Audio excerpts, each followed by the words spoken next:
So I'm born in Belgium. I've always lived in Belgium. Although I wish I've lived abroad. If there's one thing I still want to do at some point is live abroad. I studied abroad for a while as part of an exchange program. So when after high school, I went into university to study languages. So I studied Dutch and English, linguistics and literature. So nothing to do with STEM. I really wanted to go into the world of culture. I love arts and culture, so that was my thing. And in the context of that, I had the opportunity to go to Oxford for a couple of months in the UK and to go to Vitoria-Gasteiz in the Basque Country in the north of Spain. Two incredible experiences. So if there's one thing I'd recommend you is go abroad when you can. If you have the opportunity, even if it's for a short period, go for it. Because the older you get, the more difficult it gets to, you know, the more ties you have and the more things you have to arrange. So go for it. After my studies, as I said, I wanted to go into cultural field. So I started working for a non-profit cultural organization, organizing events. Loved it. It was really my field. It was a very small organization. I think there were about 40 people. So I got to do a lot of stuff. Finding speakers, finding singers, you know, to organize cultural events with, drafting, doing copywriting for the invitations and the brochure, working with graphic designers, working with venues, etc. So very hands-on, very diverse, really liked it. But after about a year or a year and a half, I don't remember, I had the opportunity, and in my life, what I've learned is there may be a lot of coincidences, but sometimes, well, I believe that things happen for a reason. And if there is an opportunity, even if you think, really, am I going to be able to do this? Should I do this? Try it. What's the worst that can happen is that you don't like it or it doesn't work out. And then, well, in my view, you've always won. Because either you love the job and you discover, you know, this is really what I want to do, or you discover it's not, but you will always have learned something, even if it's just knowing what you don't want to do in life. So in my case, one of my friends was working in a children's bookshop and they were looking for a new manager. Now, I had no managerial experience. I loved and still love books, but I'd never run a shop or done any accounting or whatever. So I didn't particularly think I'd be good at it. And I definitely didn't think they would hire me. But okay, I applied, and for God knows what reason, they thought I was fit for the job. So to my utter surprise and a bit to my, you know, I was very scared actually at the time when they told me, I became the manager of a bookshop. On the one hand, this was an amazing experience because I got to spend, you know, time with books the whole day. Fantastic.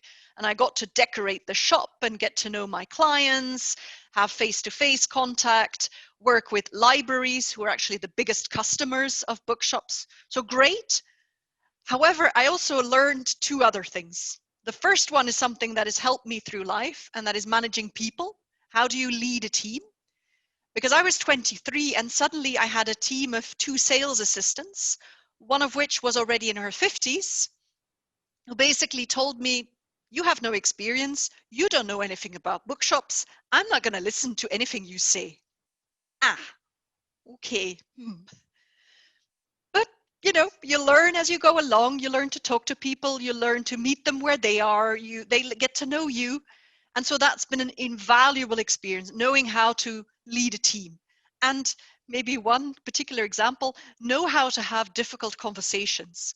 I've learned through my career that in everything you do, at some point in time, you have to tell people things they don't like or they're difficult. And in the bookshop, I had an example that it maybe seems stupid, but it was very important and difficult for me at the time. And it was as follows. We used to have our lunch breaks in a room right under the shop. So there was no window. There was a bit of ventilation, but no window. And actually one of the sales assistants had a very bad body odor. She was very, very sweaty. And so when she had left from lunch, the whole room smelled bad. And I was like, oh my God, how do I bring this up? Is it even my role to bring this up?